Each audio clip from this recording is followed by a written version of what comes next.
एक नई company SJ logistics बाज़ार में आ रही है।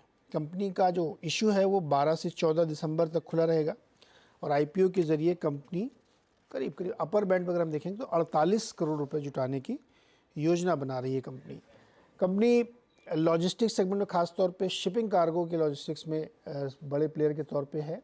और ये स्क्रीन पे बेसिक इन्फॉर्मेशन है कि 121-125 का प्राइस बैंड है, 1000 शेयरों की लॉट है, 48 करोड़ जुटाएंगे अगर अपर प्राइस बैंड पे हम इसको ले जाएं और एनएससी इमर्ज प्लेटफॉर्म पे ये लिस्ट होगी। बातचीत करेंगे कंपनी के चेयरमैन और मैनेजिंग डायरेक्टर राजन शाह से। राजन जी नमस्कार सर। नमस्कार जी। नमस्कार सर। एनएससी इमर्ज पे लिस्ट हो रही, जितनी बेसिक इन्फॉर्मेशन दे दी। अब हम लोग ये समझना चाहते हैं कि ये एसजे लॉजिस्टिक्स कंपनी क्या काम करती है, हमारे निवेशकों को समझाइए sir. Basically I will just मैं ब्रीफ करता हूँ कि मेरा नाम राजन शाह है and I am a qualified chartered accountant. तो मैंने मेरी जर्नी जो थी वो सर्विस इंडस्ट्री से चालू की थी। I was serving for Mafatlal group, then I was serving for Johnson tiles. तो जब मैं जॉनसन टाइल्स में जॉब कर रहा था तो I was in account department and मेरा डिक्लाइन टुवर्ड्स कमर्शियल ज़्यादा था। तो वहाँ एग्जिम का मुझे अच्छा खासा एक्सपीरियंस मिला, अच्छा खासा एक्सपोजर मिला। So from there, I took this Exim as an business opportunity. And 1999-2000 में मैंने एक proprietary concern से एजे लॉजिस्टिक्स कंपनी जो थी मैंने चालू की थी. It was named as AJ shipping agency. So this is a first generation business basically. Then in 2003, I converted this into a private limited company. And from 2003 onwards to 2016 तक हमने इसको private limited रखा था. 2016 we converted into the public limited, but it was a dim public till the recent past.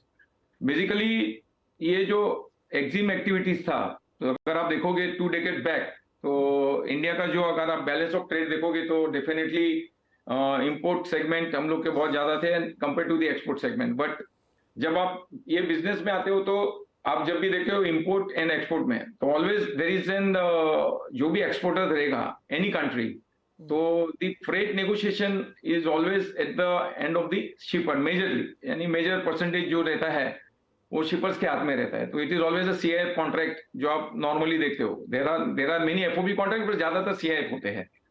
तो वहां से decision लेने मैंने चालू किया। मैंने सोचा कि हम लोग ज्यादा फोकस जो है एक्सपोर्ट सेगमेंट के ऊपर हम करेंगे। बट वो टाइम पे आप देखोगे तो ज्यादातर steel industry was doing very good at that time and I started ये कंपनी के अंदर मैंने स्टील कार्गो के ऊपर ज्यादा फोकस चालू किया। अगर मैं मेरी टोटल 2 डेकेड की जर्नी आपको अगर एक्सप्लेन करूं तो अगर मैं उसको 6 to 7 इयर्स में अगर मैं आपको डिवाइड करके बताऊंगा तो पहले 7 इयर्स हम लोग ने ज्यादा थ्रस्ट जो है वो स्टील कमोडिटी पे दिया था। But yes, along with the steel commodity हम लोग और कमोडिटीज भी करते हैं। And shipping basically we are into the commodity exports which goes into the containerized cargo from one country to another country and that is a global exposure basically. तो हम लोग containerise cargo में हम लोग ने शुरुआत की थी। तो फर्स्ट हम लोग के 5-6 इयर्स जो मैंने थी वो स्टील कमोडिटीज में ज्यादा काम की थी और स्टील कार्गो में गैल्वेनाइज्ड कॉइल वॉइल सब। At that time even China was not producing the steel तभी प्रोड्यूस नहीं होती थी वहां। तो जब वहां भी ओलंपिक्स था तो देयर आर मेनी कंपनीज जो इंडिया से जिसका हम लोग एक्सपोर्ट हैंडल करते थे। तो इनिशियल बूस्ट मुझे बहुत अच्छा मिल गया था, तो वहां से हमने ये सब एक्टिविटीज चालू की थी। देन लेटर ऑन मैंने सोचा कि हमारा जो मेजर कार्गो मूवमेंट जो it is coming from one commodity along with the other commodities, but the percentage इसका ज्यादा था। Then we started with textile industry, yarn industry. और टेक्सटाइल यार्न इंडस्ट्री में क्या होता है सर जी की you have many traders from Singapore also. उनका जो है sourcing of material is from south east Asia as well as from India. तो उनके साथ में हमारे रिलेशनशिप डेवलपमेंट हुए और हम लोग थर्ड कंट्री कार्गो हैंडल भी करते हैं। So the cargo which are originated from Indonesia, Vietnam, Philippines और सिंगापुर और फ्रॉम चाइना, वो भी कंट्री का कार्गो हम लोग हैंडल करते हैं। राजन जी, हाँ जी सर। बेसिकली मैं जो समझा कि जो एक्जिम का बिजनेस है एक्सपोर्ट इंपोर्ट का, तो एक्सपोर्टर और इंपोर्टर के बीच में आप हैं जो उनके लिए लॉजिस्टिक्स का काम करते हैं। अब आपके भी बीच में कोई है क्या? नहीं, हमारा देखिए क्या होता है कि we are a logistic partner to the exporter as well as to the importers, ठीक है, and to the consigners. So we are a basic chain. और हम लोग का जो ये आप सिर्फ पोर्ट पे करते हैं या इनलैंड भी करते हैं? नहीं, inland transport. There are basically 3 activities जिसको बोलते हैं। वन इज इनलैंड ट्रांसपोर्टेशन और डोमेस्टिक ट्रांसपोर्टेशन, उसमें भी हम लोग है। Plus the goods which are coming to the port, जिसका कस्टम क्लियरेंस डॉक्यूमेंटेशन सब कुछ होता है, तो वो एक्टिविटी रहती है, the further activity. And then the major activity is putting a container, a loaded container on a vessel. तो हम लोग का मेजर जो है रिलेशनशिप शिपिंग लाइन से रहता है, as well as to the various exporters from India, as well as जैसे एक्सपोर्टर्स है वैसे इंपोर्ट सेगमेंट्स भी है, but we are more into the export segment. SJ logistic is mainly to the export segments में. तो राजन जी, आप चूंकि land में भी करते हैं, शिपिंग में भी करते हैं, तो आप एसेट भी ओन करते हैं या सिर्फ एजेंट के तौर पे काम करते हैं? No, we are not a vessel owner, हम लोग वेसल ओनर नहीं है, हाँ. बट हमारे एक लॉन्ग टर्म कॉन्ट्रैक्ट बड़े बड़े शिपिंग लाइन के साथ रहते हैं.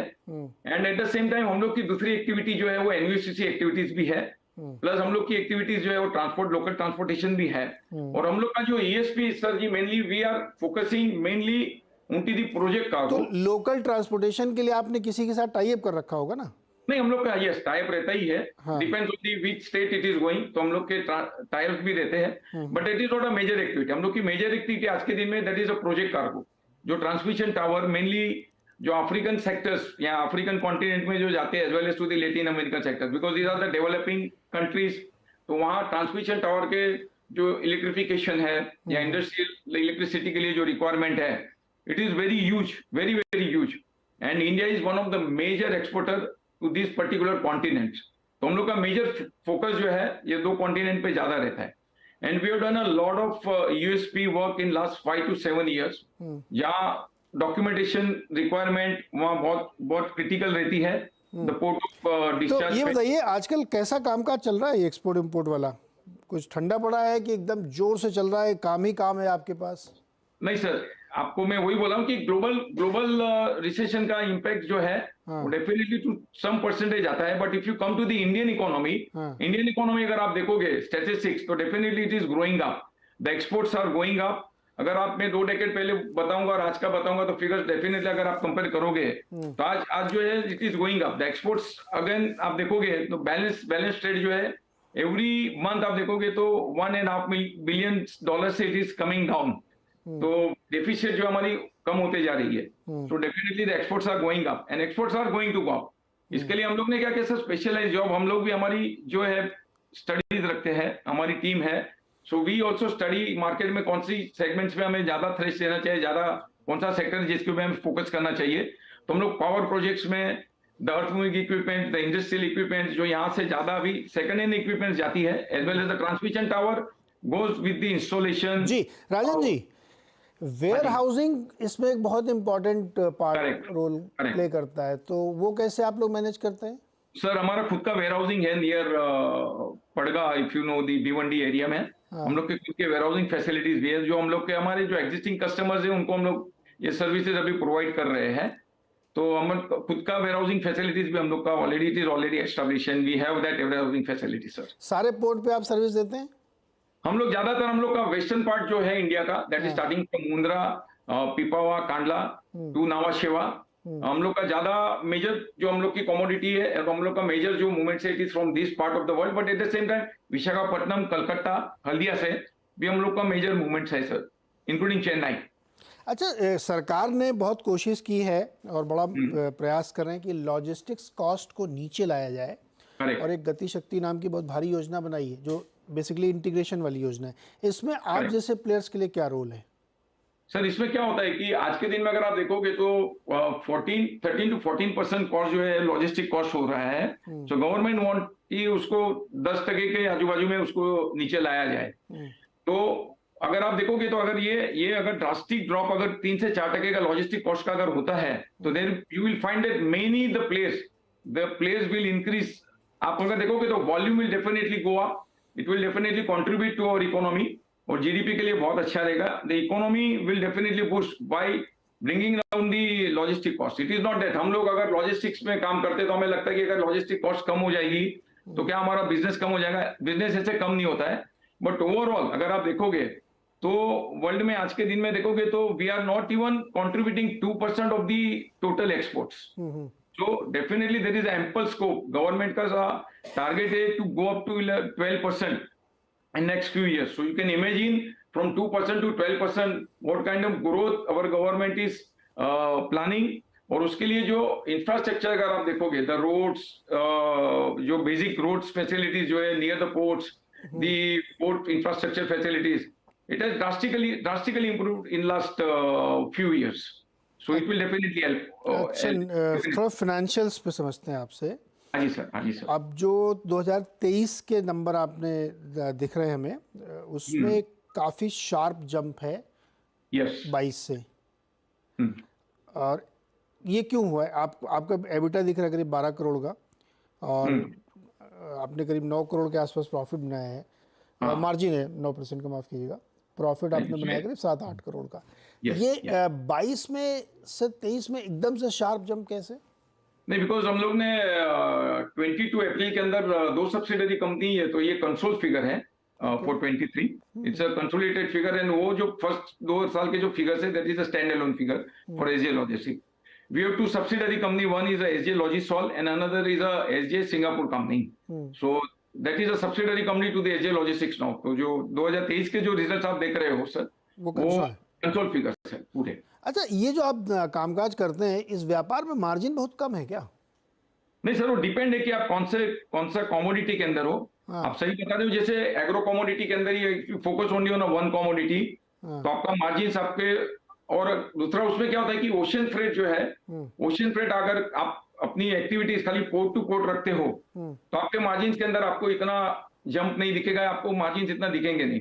बट इन अवर के, जैसे मैं अभी आपको बता रहा था कि हम लोग प्रोजेक्ट का कार्गो जैसे हैंडल करते हैं, तो प्रोजेक्ट कार्गो के अंदर हम क्या करते हैं कि वंस डिलीवरी जो हम लोग डेस्टिनेशन में पहुंचती है, तो वहां डेस्टिनेशन पहुंचने के बाद में डोर डिलीवरी भी पूरा एंड टू एंड सॉल्यूशन पूरा हम लोग देते हैं। तो मार्जिन जो है हम लोग के the other side of the world, वो ज्यादा हमारे मार्जिन अच्छे रहते हैं।